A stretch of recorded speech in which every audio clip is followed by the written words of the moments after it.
निढळ गावावरील पुस्तकाच्या प्रकाशनासाठी व्यासपीठावर उपस्थित असलेले आपल्या सगळ्यांचे आवडते ज्येष्ठ अभिनेते, आणखी नाम फाउंडेशनचे अध्यक्ष नाना पाटेकरजी, या कार्यक्रमाचे अध्यक्ष म्हणून जे इथं उपस्थित आहेत ते Sahyadri farmers producers company Mohadi जिल्हा नाशिकचे विलास शिंदे, ज्यांनी आत्ता आपल्याला मार्गदर्शन केलं ते पुणे जिल्हा परिषदेचे मुख्य कार्यकारी अधिकारी श्री गजानन पाटील, धर्मेंद्र पवार, त्याचप्रमाणे संजीव कुलगोड, आपल्यामध्ये सहभागी होण्यासाठी निमंत्रण पाहून निघाले. व्हॉट्सॲपवरचं मला सांगितलं नाही की मी येणार आहे कार्यक्रमाला म्हणून. मी त्यांना फोन केला, कसे आहात, येणं अपेक्षित नव्हतं त्यांच्याकडून. तर ते म्हणाले की मी पोचायला लागलो आहे. म्हटलं सरळ स्टेजवर या. ते रामशेठ ठाकूर साहेब, माजी खासदार पनवेल रायगड, त्याचप्रमाणे शून्यातून विश्व निर्माण करणारे बरेच मंडळी बसले तिथं. त्याच्यापैकीचे एक राजेंद्र शिंदे, पुस्तकाचे लेखक, आणखी सत्व फाउंडेशनचे प्रमुख आधारस्तंभ श्री सुनील चव्हाण, त्याचप्रमाणे निढळवरच्या मागच्या कोपऱ्यामध्ये सगळे निढळचे लोक बसलेले आहेत. जरा हात वर करा की. ते बघा माग नाना, आपल्याला नाना नाना निढळचे लोक आहेत, ते निढळकर आहे सगळे, समोर सगळे निढळकर आहेत.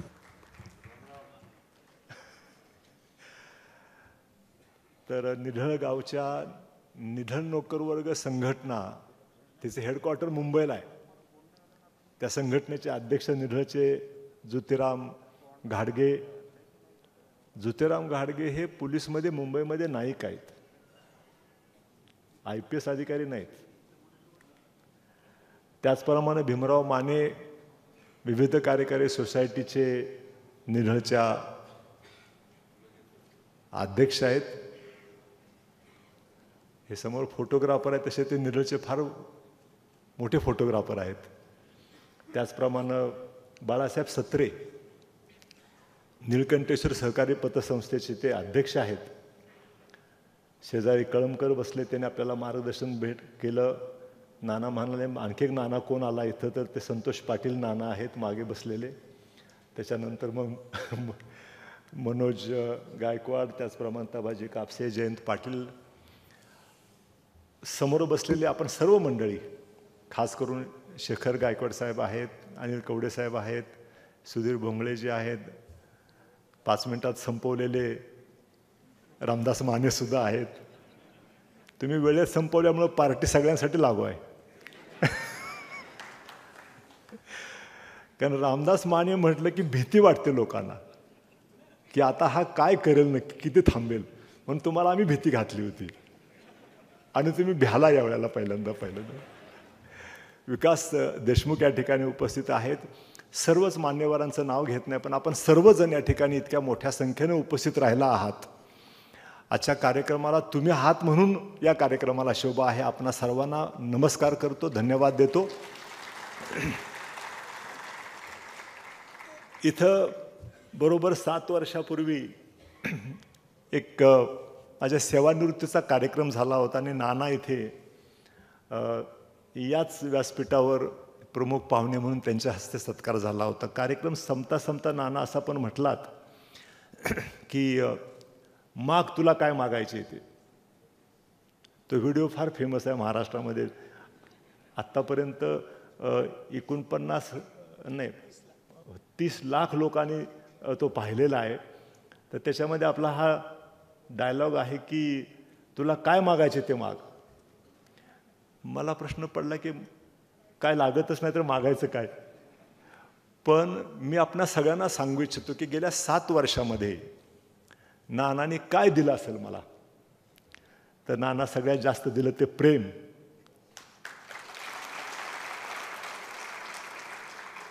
जेव्हा हा पुस्तकाचा ड्राफ्ट तयार झाला तेव्हा असा प्रश्न पडला की कुणाची प्रस्तावना घ्यायची. मग आम्ही सत्व फाउंडेशनच्या आम्ही सगळ्यांनी विचार केला की अनेक मान्यवर आहेत, परंतु गावाच्या विकासासाठी, ग्रामीण भारतासाठी,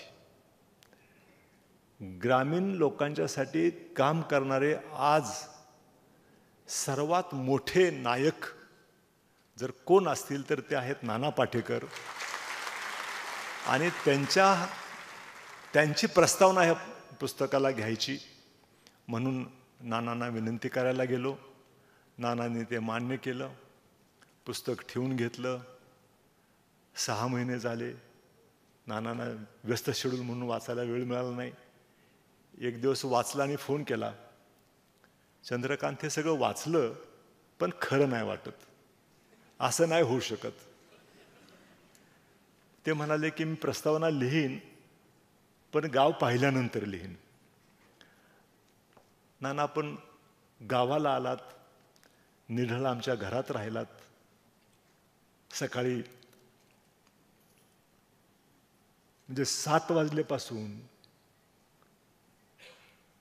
ते संध्याकाळी 5 वाजेपर्यंत दिवस 25 मेचाच होता. तुमच्या माहितीसाठी सांगतो, 25 मे 23 एक्झॅक्टली 2 वर्षापूर्वी रणरणत्या उन्हामध्ये आम्ही हॅट वगैरे घेऊन गेले होते. म्हणले अभिनेते आहेत, हॅट घालून उन्हात फिरण्यापेक्षा हॅट नाही, टोपी नाही, हा असाच वेश गावभर फिरत होते. गल्ल्याबोळ्या बाया बापड्या म्हाताऱ्या कोताऱ्या सगळ्यांना मिठ्या मारल्या तुम्ही तिथं. आजही लोक विसरत नाहीत ते. त्याच्यानंतर आपण प्रस्तावना लिहून पाठवली. 5 पानं हस्ताक्षरामध्ये लिहिली नानांनी. आपल्याला सगळ्यांच्या माहितीसाठी सांगतो, हस्ताक्षरामध्ये. आणि त्यांना आता मग आम्हाला प्रश्न सत्व फाउंडेशनला पडला की कुणाच्या हस्ते प्रकाशन करायचं हे सगळं. परत आपल्याला विनंती केली. आपलं एवढं व्यस्त शेड्यूल, म्हणजे मल्हार आणखी गणेशा मागच फक्त आम्ही तुम्हाला फोन करायला पण नाही म्हटलं तरी भीती वाटतेच अजूनही सुद्धा. कारण इतके व्यस्त माणसाला डिस्टर्ब करायला नको वाटतं. आज पुस्तक प्रकाशनासाठी आपण हो म्हटलात आणि व्यासपीठावर आलात. गेल्या 7 वर्षामध्ये एवढं भरून दिलं आपण की छप्पर फाडके दिलं असं म्हटलं तरी हरकत नाही. की 7 वर्षापूर्वी काय मागायचे ते असं म्हटला होतात, काय द्यायचं शिल्लक आपण ठेवलंय असा प्रश्न मला पडतो. आपल्याला मनापासून धन्यवाद देतो. खरं तर नानांचं नटश्रेष्ठ म्हणून, अभिनेता म्हणून आम्ही पामरं त्याच्याबद्दल काय बोलू शकतो. आम्ही फक्त नानांचे सिनेमा पाहून अप्रतिम असं समाधान आपल्याला मिळतं. याच्या पलीकडं मी नानांच्याबद्दल फारसं बोलू शकत नाही, कारण त्या क्षेत्रातले नाना मला काय माहिती नाही. सुनील आपल्याशी बरोबर त्या विषयावर जरा तरी बोलत असतो, मला साहित्यातलं काय कळत नाही. पण असे नाना आज देशामध्ये जे काही स्टार्स, सुपरस्टार्स आहेत, बोटावर मोजण्या एवढेच लोक समाजासाठी काहीतरी करतायत. बोटावर मोजण्या एवढे लोक. नाना इतका मोठा नटच नाही खरं तर माझ्या दृष्टिकोनातून. परंतु ज्या पद्धतीनं 2013 मध्ये नाना आपल्याला आठवत असेल, नाम फाउंडेशनची स्थापना करण्याचं आपण ठरलं, स्थापना पण केली. आणि आपल्याला इन्कम टॅक्स डिपार्टमेंटमध्ये ATGचं सर्टिफिकेट पाहिजे होतं. तुम्हाला पुण्यात जाऊन कुणाला विचारायचं असा प्रश्न पडला. मुंबईतून आपण निघाल्याने डायरेक्टली सहकार आयुक्तांच्या कार्यालयामध्ये सेंट्रल बिल्डिंगमध्ये आपण आलात. मकरंद अनासपुरे पण त्याच्याबरोबर होते. तुम्हाला विश्वास बसणार नाही की एवढा मोठा माणूस माझ्या कार्यालयामध्ये, सहकार आयुक्ताच्या कार्यालयाने सेंट्रल बिल्डिंगमध्ये येऊन बसलेला. वाऱ्यासारखी बातमी पसरली. अख्खं सेंट्रल बिल्डिंग माझ्या चेंबरच्या बाहेर जमा झालेलं.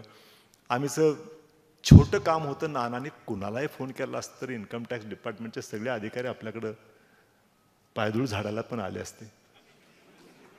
पण तुम्ही माझ्या ऑफिसमध्ये आला आणि मला सांगितलं की त्या इन्कम टॅक्सच्या अधिकाऱ्याशी बोल म्हणून, आणि त्याच्यानंतर आपल्याला ATGचं सर्टिफिकेट. मला 13 सालापासून नाम फाउंडेशन, गेले 11 वर्ष पायाला भिंगरी बांधल्यासारखा हा मनुष्य देशभर फिरतो आहे नाम फाउंडेशनच्या कामासाठी. किती लोकांना माहिती आहे आपल्याला.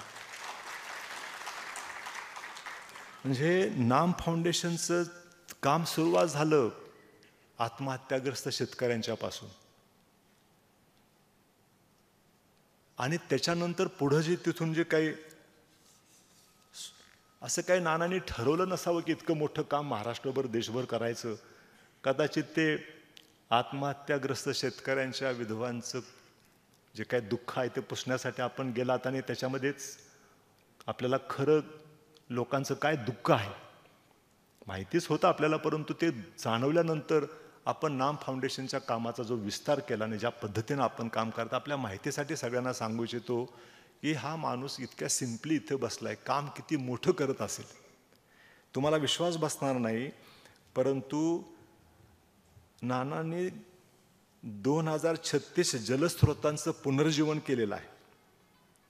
त्याच्यामध्ये 6,50,00,000 घनमीटर एवढा त्याच्यातला गाळ काढलेला आहे, आणि त्याच्यामध्ये 15 TMC एवढं पाणी साठतं. इतकं प्रचंड काम नानांनी इथे केलेलं आहे. 143 नद्यांचं पुनर्जीवन केलेलं आहे. 675 पाझर तलावांचं आणि 725 ओढ्यांचं खुलीकरण केलेलं आहे, रुंदीकरण केलेलं आहे. आणि या कामामुळं जनतेला 1,80,00,000 जनतेला डायरेक्टली फायदा झालेला आहे. अशा प्रकारचं काम महाराष्ट्रामध्ये नानांनी केलेलं आहे. किती लोकांना माहिती आहे. ना कुठे हे प्रेस कॉन्फरन्स घेतात, ना मीडियाला सांगतात, ना कुणाशी बोलतात, खाली मान घालून काम करत राहतात. इथपर्यंतच नाही समजत. मराठवाड्याचा दुष्काळ असो की चिपळूण रत्नागिरीचा पूर, नाम फाउंडेशनच्या माध्यमातून प्रचंड काम नाना करतायत. यावर्षी महाराष्ट्र शासनाबरोबर नानांच्या नाम फाउंडेशनने, नाना म्हणणं चुकीचं होईल, नाम फाउंडेशन म्हणतो कारण मकरंद पण रागावेल आपल्यावर, माझ्यावर सुद्धा. तर नाम फाउंडेशनच्या माध्यमातून महाराष्ट्र शासनाचा आता करार झालेला आहे. किती लोकांना माहिती आहे आपल्याला. 1000 जलस्रोतांचं खोलीकरण आणि रुंदीकरण आणि गाळ काढण्याचं काम नाम फाउंडेशन करणार आहे या वर्षामध्ये महाराष्ट्रामध्ये. कोकणातील 15 नद्यांचा गाळ काढायचं काम सुरू केलेलं आहे. खडकवासला धरण, ज्या खडकवासला धरणाच्या शेजारीच नानाची वाडी आहे, त्याच्यातला पण गाळ काढायचा. जायकवाडी धरण, पूर्णा प्रकल्प इत्यादी धरणांच्या 1000 किलोमीटर लांबीचा जो कॅनॉल आहे, कॅनॉल्स सगळे जुन्या काळातले कॅनॉल गाळानं भरलेले आहेत. ह्या 1000 किलोमीटर लांबीच्या कॅनॉलचा गाळ काढायचं काम नानांचं नाम फाउंडेशन करत आहे. किती लोकांना माहिती आहे. राज्याबाहेर पण नाना काम करतायत. म्हणजे लेह लडाखमध्ये 15 वॉटर TM सुरू केलेले आहेत, वॉटर ATM सुरू केलेले आहेत. जम्मू काश्मीरच्या बारामुल्ला आणि उरी जिल्ह्यामध्ये 27 शासकीय शाळांचे दुरुस्तीचं काम नाना करतायत. चालू आहे आता काम तिथे. 14 शाळांची स्वच्छतागृह बांधून देत आहेत. बारामुल्ला येथे युवकांसाठी सुसज्ज कम्प्युटर लॅब उभी केलेली आहे, आणि तिथल्या मिलिटरी अधिकाऱ्यांच्या बरोबर टायअप करून त्यांचं प्रशिक्षण तिथं नानाने सुरू केलं आहे. मध्य प्रदेशामध्ये नाम फाउंडेशनच्या विद्यमाने पेंच व्याघ्र प्रकल्पामध्ये युवकांच्यासाठी कम्प्युटर लॅब सुरू केलेली आहे. छत्तीसगड राज्यामध्ये दंतेवाडा तर फेमस आहे, आपल्याला कल्पना आहे. दंतेवाडा जिल्ह्यामध्ये प्रशासनाने नाम फाउंडेशन मिळून जलजागृतीचं काम करतायत. झारखंड जिल्ह्यातील जमशेदपूरमध्ये अतिदुर्गम 15 गावामध्ये टाटा मोटर्स आणि नाम फाउंडेशन मिळून तलावांची निर्मिती करतायत. राजस्थानमध्ये लोकसहभागामधून नाम फाउंडेशन जलसंधारण आणि जलशुद्धीकरणाचं काम करतायत. आंध्र प्रदेशामधल्या प्रकाशम जिल्ह्यामधील 2 गावामध्ये केटी बंधारे बांधण्याचं काम करतायत. आणि नाम फाउंडेशन NDRF सगळ्याला आपल्याला माहिती आहे, NDRF या संस्थेला दिलेल्या किचन व्हॅन्समधून आज आसाम, बिहार, गुजरात आणि उत्तराखंडमध्ये सेवा देत आहेत. म्हणजे जम्मू काश्मीरपासून ते कन्याकुमारीपर्यंत आणि ईस्ट टू वेस्टपर्यंत सगळीकडे नानांच्या नाम फाउंडेशनचं इतक्या मोठ्या प्रमाणावर काम चालू आहे. आणि हा माणूस किती साधेपणानं आपल्याबरोबर इथं बोलतो, बसतो, उठतो. मला वाटतं आपण सगळ्यांनी म्हणून नानांना नमस्कारच केला पाहिजे त्या बाबतीमध्ये.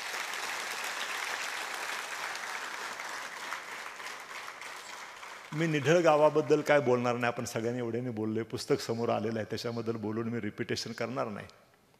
पण हा निढळ गावामधला जो अनुभव आहे, म्हणजे गेले 41 वर्ष शासनामध्ये काम करत असताना शासनाची धोरणं ठरवण्याची संधी मिळाली.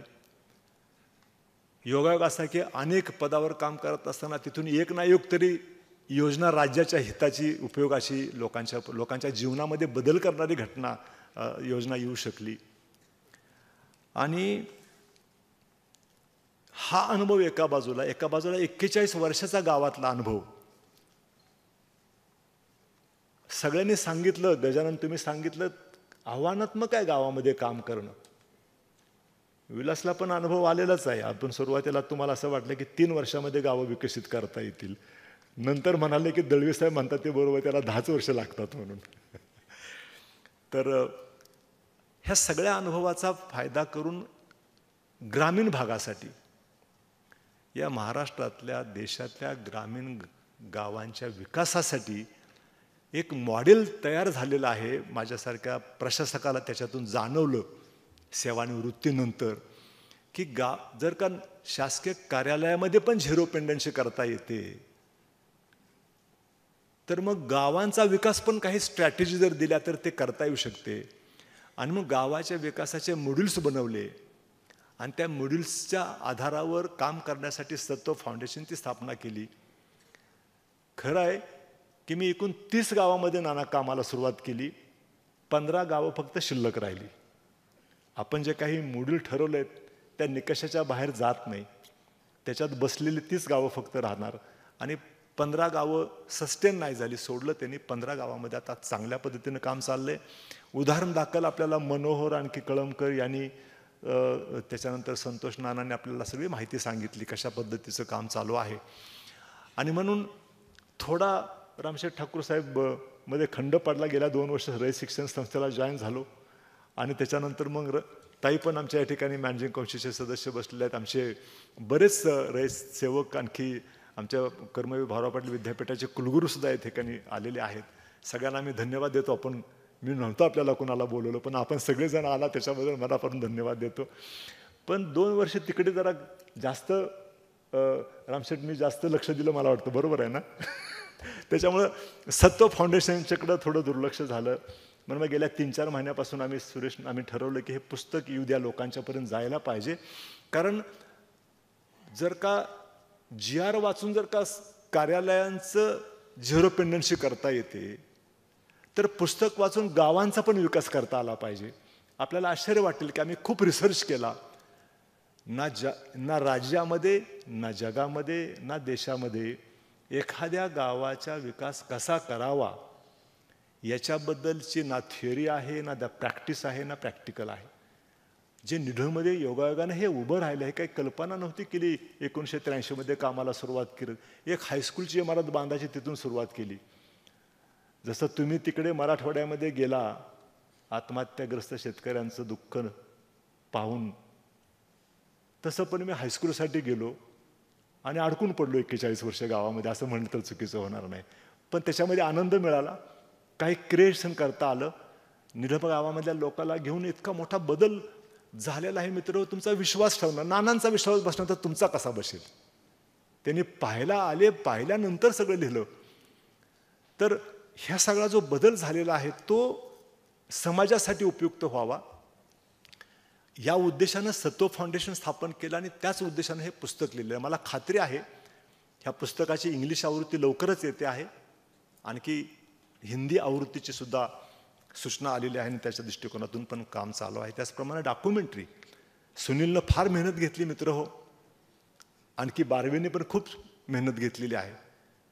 आणि या सगळ्यांनी हे गाव आपल्यासमोर आणायचा प्रयत्न केला. माझ्याच्यानं झालं नसतं ते कदाचित, आणि तुम्ही दोघे होता म्हणून हे शक्य झालं, सत्व फाउंडेशन होतं म्हणून शक्य झालं. मी आपल्याला सांगू इच्छितो की आता देशानं 2047 विकसित भारत व्हावं अशा प्रकारची ध्येय ठेवलेलं आहे, घोषणा केलेली आहे, आणि त्या दृष्टीनं काम पण चालू आहे. या आपल्या देशामध्ये 5000 शहरं आहेत. पुण्यासारखी, मुंबईसारखी, आणखी खटाव, साताऱ्यासारखी 5000 शहरं आहेत.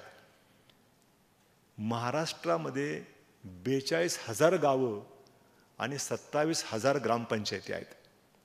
आणि देशामध्ये 6,48,000 खेडी आहेत. 70% जनता खेड्यामध्ये राहते. विकसित भारतच्या मार्गावर शहरी भारत तर 100% विकसित होईल याच्या बाबतीमध्ये मला अनुभव आहे प्रशासनाचा. मला खात्री आहे की विकसित शहरी भारत पुढच्या 10 वर्षामध्ये नक्कीच विकसित झालेला असेल. आज आम्ही पुण्याचं नाना उदाहरण जरी घेतलं, पुण्यामध्ये जे जे व्हावंसं असं वाटतं ते सगळंच मार्गस्थ झालेलं आहे. म्हणजे एअरपोर्टपासून ते रिंग रोडपासून ते मेट्रोपर्यंत आज जिल्हाधिकारी डुडी साहेब येऊ शकले नाहीत. खूप चांगलं काम करतात जिल्हाधिकारी. आज त्यांच्या गैरहजेरीपत्रांमध्ये पण मी सांगू इच्छितो की त्या जिल्हा परिषद सांगलीला CEO होते, त्यांनी मॉडेल स्कूल नावाची संकल्पना नाना तिथे राबवली.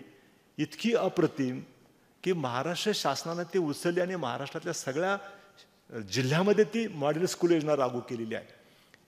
यंग ऑफिसर पहिल्याच पोस्टिंगमध्ये राज्यासाठी एक योजना देऊ शकतो, इतकं उत्कृष्ट काम जितेंद्र डुडी करतायत. त्यांना साताऱ्याला जिल्हाधिकारी म्हणून तिथून प्रमोशन दिलं. 1च वर्ष तिथं काम करतात नाही करतात, चांगलं सातारा जिल्ह्यामध्ये काम करत होते. त्यांना पुण्याला जिल्हाधिकारी म्हणून आणलं गेल्या 5 महिन्यापूर्वी. मी जिल्हाधिकारी होतो पुण्याला. पुण्यामध्ये जिल्हाधिकारी म्हणून जिल्ह्यावर छाप सोडणं अतिशय अवघड काम आहे. पण जितेंद्र डुडीनं हे केवळ 5 महिन्यामध्ये करून दाखवलंय. त्याच्या बाबतीमध्ये खूप चांगलं बोललं जातं. एक यंग ऑफिसर खूप चांगलं काम भविष्यामध्ये करेल याच्या बाबतीमध्ये माझ्या मनामध्ये शंका नाही. तर विकसित शहरी भारत आणखी 10 वर्षामध्येच होईल या दृष्टीनं पावलं पडतायत. पण मग ग्रामीण भारताचं काय? ग्रामीण भारताचं काय होणार हा प्रश्न आहे. आणि जोपर्यंत ग्रामीण भारत विकसित होत नाही तोपर्यंत देश विकसित झाला असं आपल्याला म्हणता येणार नाही.